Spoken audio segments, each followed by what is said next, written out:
autismo?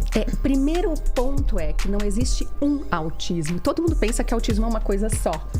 E a gente tem vários tipos de autismo, porque já tem centenas de genes identificados e relacionados ao espectro autista. Então, dentro de cada tipo de autismo, a gente tem níveis de suporte que definem aí o quanto essa criança vai precisar de apoio para se desenvolver. Então, tem suporte leve, moderado e grave e intenso, né?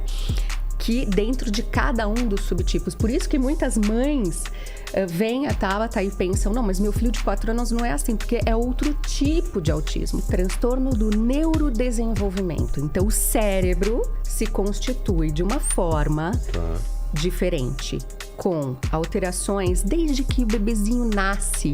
Ele já tem algumas alterações que vão ser percebidas depois pela expressão dos comportamentos. Quando ele tem mais ou menos 2 anos de idade, a gente começa a perceber, porque começa a ter atraso na fala, porque começa a ter diferença na socialização.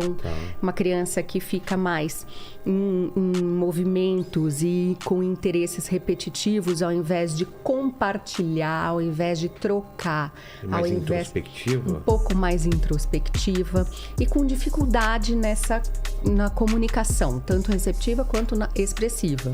Então, são neurônios, né? Os caminhos entre os neurônios, eles funcionam de maneira diferente em algumas áreas do cérebro. Então, por exemplo, a gente sabe que lá no tálamo, no filtro do processamento sensorial, os autistas têm alterações. Então, eles podem ter uma maior sensibilidade a tudo que é sensorial, luz, toque, cheiro, ou menor sensibilidade, mas tem alterações. E aí, ele também tem lá nas áreas do cérebro relacionadas à figura, o movimento biológico. A base do autismo é a interação social prejudicada. Isso existe em todos os tipos de autismo. Então, em pessoas verbais, como a Tabata, ela tinha dificuldade, mas ela conseguia mascarar. Algumas outras pessoas ou crianças não conseguem essa interação social porque não sabem o que falar, não sabem como iniciar as conversas, quando iniciam não sabem como continuar, não interpretam sinais sutis da comunicação, igual a gente estava falando, de quando faz gestos, mímicas, ou quando a pessoa, sabe, não tá mais afim de falar e fica... E muitas vezes o autista também tem uma dificuldade de filtro social, então as pessoas pensam que o autista é aquele isolado, que não fala. Isso não é verdade.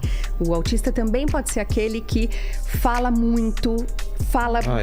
Sim. Fala muito? Que fala muito, que acaba, né? Que acaba não percebendo que assim, a pessoa não tá mais afim de ficar ouvindo sobre o seu hiperfoco, sobre os seus interesses restritos.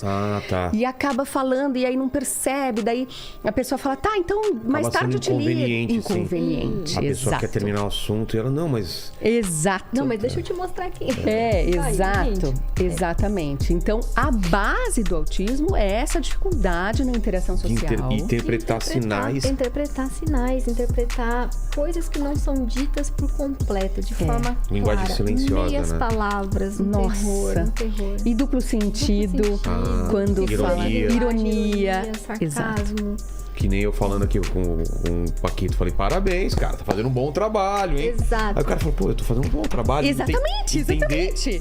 Então eu estou fazendo um bom trabalho. Ele vai fazer... De certa forma, parece um pouco. Porque a criança, o que acontece, em um certo momento, ela começa a entender isso. Mas por quê? Porque mesmo que a gente não explique verbalmente, ela começa a entender. Ele falou isso, mas ele... talvez estivesse brincando. Aí veio falando isso com a minha mulher. É por associação que ele vai... como que o cérebro vai aprendendo isso e o autista, ele não tem esse salto assim de entender. Por quê? Porque essa virada de chave acontece quando a criança quando o cérebro dela amadurece a ponto dela entender abstração. E acontece a partir dos 7 anos de idade. O que você tá falando é o que você quer dizer. Exatamente. E essa abstração não vira a chave pro autista. Ele tá sempre no concreto. Isso porque desde bebezinho ele vem vem com essas dificuldades sensoriais, com essa dificuldade de... Por exemplo, o cérebro do autista, algumas áreas ali de interesse, de prazer, ativam quando ele vê movimentos repetitivos, quando ele vê ventilador rodando, quando ele vê as folhinhas balançando, quer ver direto. O mesmo trecho de desenho, mais do que quando ele vê movimento biológico. Então, o cérebro atenta e busca mais esse tipo de estímulo do que a figura humana. Então, acaba tendo menos contato, menos oportunidades de aprendizagem com a socialização. Então, a base é atraso, dificuldade na comunicação social, que envolve fala ou essas outras características da linguagem. E dizem que as mulheres autistas costumam ter um pouco mais essas habilidades por se interessarem um pouco mais pelas pessoas do que os homens autistas, né? Sim. Não é uma coisa geral, toda mulher autista vai ser melhor nisso. Mas alguns estudos apontam que mulheres costumam ter interesse em pessoas mais do que os homens autistas. Entendi. Então, acabam tendo habilidades sociais um pouco melhores. E essas dificuldades, né, que começam lá desde o bebezinho, que vai se expondo um pouquinho menos,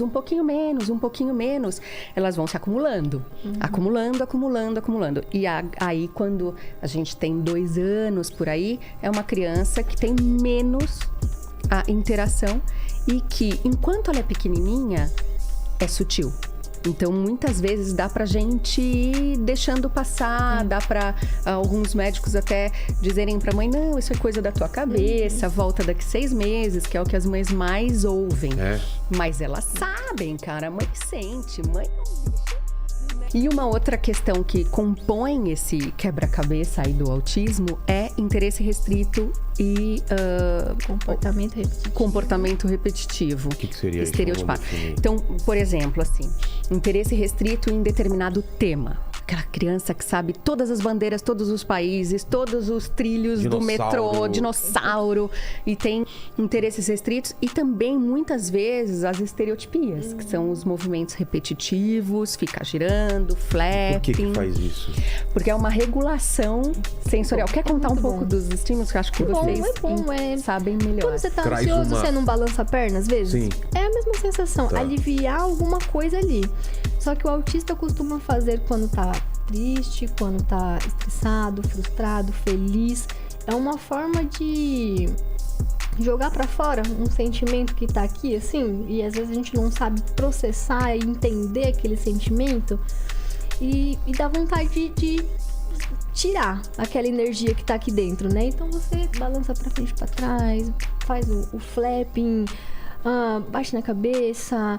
É uma resposta a algo que está acontecendo internamente, né? É uma busca para se regular, para se acalmar. Nada que machuque. Às vezes sim. E aí exemplo, que precisa ter cuidado, né? Cabeça. Na parede, assim, por exemplo? Sim.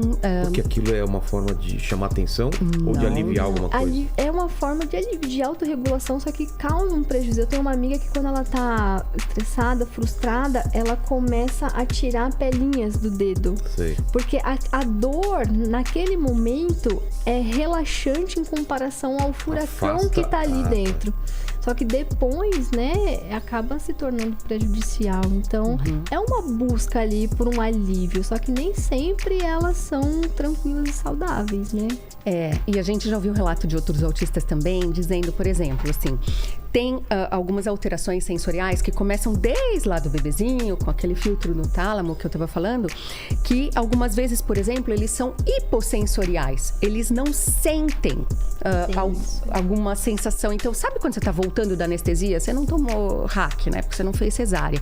Mas eu que fiz... Eu tomei hack pra alguma coisa. Pode ser. Sabe quando você tá voltando? Também quando a gente toma anestesia no dente, assim, que você sabe que tá ali, mas você fica checando.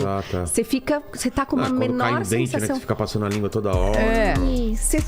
Ou quando você tá voltando de uma anestesia, que você sabe que tá ali, mas você precisa ter certeza, conferir. Então, muitas vezes, o pular, o apertar é em busca dessa sensação. Meu tio, por exemplo, ele tem coisa com plástico. Ele gosta da textura do plástico. Da textura, ele fica se vestir buscando. de plástico, tem plástico na mão, entendeu? Isso é uma questão sensorial, né? É. Muitas vezes também, por exemplo, eles batem a cabeça ou batem em si por causa da sensação, né, tátil, mas também às vezes em busca do som. Muitas vezes é em busca daquele barulho. E aí acabam se batendo. A gente ouve relatos de todos os tipos, né? De se machucar mesmo, muitas vezes.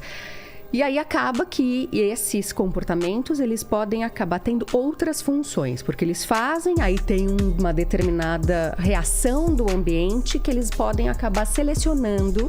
Como, por exemplo, que nem você falou, para chamar atenção, né? Às vezes, como eles têm dificuldade na comunicação, eles perceberam uma vez, batendo a cabeça, que conseguiu chamar a mãe ou conseguiu se fazer entender que aquilo era uma negativa. E aí, da próxima vez que ele precisasse comunicar, ele acaba agindo da mesma maneira. Então, a gente acaba sobrepondo funções aí nos comportamentos que às vezes começam com uma estereotipia, mas na maioria das vezes é uma busca por essa regulação sensorial. Busca, né? É uma busca, realmente, porque o autista que sente menos, né, que é hipossensível, faz muito sentido isso de bater a cabeça na parede, porque é uma busca por um toque que pra ele não é agressivo, porque como ele não sente tão tem bem, menor sensibilidade. não parece que é tão assim, mas que acaba machucando, né? Então, realmente, são estereotipias que precisam de cuidado, né? Tem uma amiga que enfia as unhas na perna pra sentir o toque. Tem gente que morde a boca, começa a morder a boca a ponto de sangrar. Normalmente, autistas hipossensíveis, realmente. Nossa, existem autistas muito bons em muitas coisas. Seja porque ele teve um hiperfoco e se especializou naquilo, seja porque ele tem realmente superdotação, QI elevado naquela área e ele vai se destacar, né? Mas não é um geral, né? É o quê, Maíra? 5% mais ou menos da superdotação, né? Mas a maioria ainda, pelo menos 50%, tem deficiência intelectual. Tem a associação com um retardo mental, né? Que é chamado de deficiência intelectual. Então, quando a gente fala, assim, que trabalha com autismo, todo mundo fala, sei... então, são aqueles gênios. As pessoas têm duas imagens principais. Exato. Ou elas pensam que são gênios, justamente porque na mídia é o que sai em filmes e tal.